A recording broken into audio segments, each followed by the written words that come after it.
Dobry. Coś Wam dzisiaj powiem. Mam jedną rzecz w firmie jeszcze nierozwiązaną. To jest 3. miesiąc działalności mojej firmy i już mniej więcej wszystko powoli ogarniam.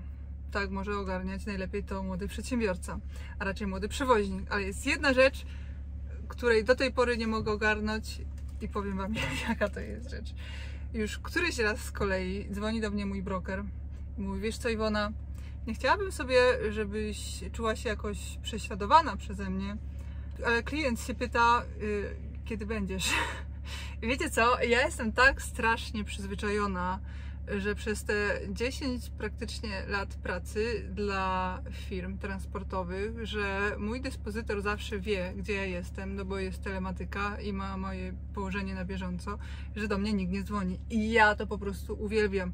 Jechać w trasę, podjąć ładunek, wszystko załatwić, wiecie, tankowanie, opłaty drogowe i tak dalej, policzyć sobie, gdzie i jak zaparkować i jechać. I to jest najprzyjemniejsza rzecz tej pracy. A tu nagle ktoś do mnie dzwoni za chwilkę, bo klient się martwi, czy wszystko jest na czas, czy nie ma jakiegoś opóźnienia na drodze, czy są jakieś zmiany. No i to był ten moment, że zdałam sobie sprawę z tego, że trzeba sobie zrobić z tym porządek, bo rzeczywiście chcąc dostawać dobre kontrakty, chcąc być szanowanym przewoźnikiem, niestety, ale trzeba mieć narzędzie, które będzie dawało klientowi dostęp do informacji o tym, gdzie jest samochód, czy są jakieś ewentualnie opóźnienia i jaki jest planowany czas przyjazdu, czyli ETA, Estimated Time of Arrival.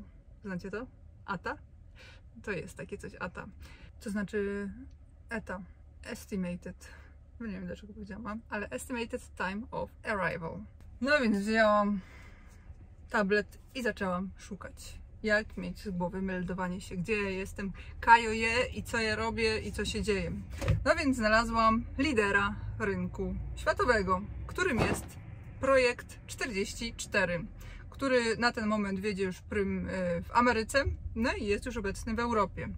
I tak, leading provider, to co powiedziałam, mają już ponad 800 globalnych klientów, czyli największe firmy na świecie, ponad 120 000 przewoźników i przeszło 4,3 miliony kierowców podpiętych do platformy. Przy czym mówiąc kierowców, mają na myśli oczywiście ciężarówki, bo nie chodzi o to, żeby podawać klientowi informacje o tym, gdzie jest kierowca, tylko gdzie jest ich ładunek.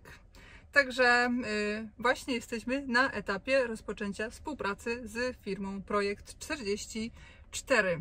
Także już w przyszłym tygodniu mam spotkanie z panem Sławomirem z Projekt 44, któremu będę chciała zadać kilka pytań.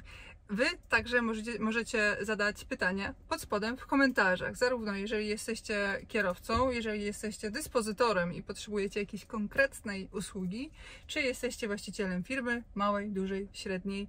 Zadawajcie pytania, proszę, pod spodem. Ja wybiorę te najciekawsze pytania i zadam panu Sławomirowi. Rozwijamy firmę. Taka usługa jest niezbędna, jeżeli chce się pozyskać dobrych klientów. Duże firmy, liderzy tego świata transportowego, takie mają wymagania. Trzeba się dostosować, trzeba iść do przodu. Dziękuję Wam za uwagę. Do zobaczenia w kolejnym odcinku. Cześć!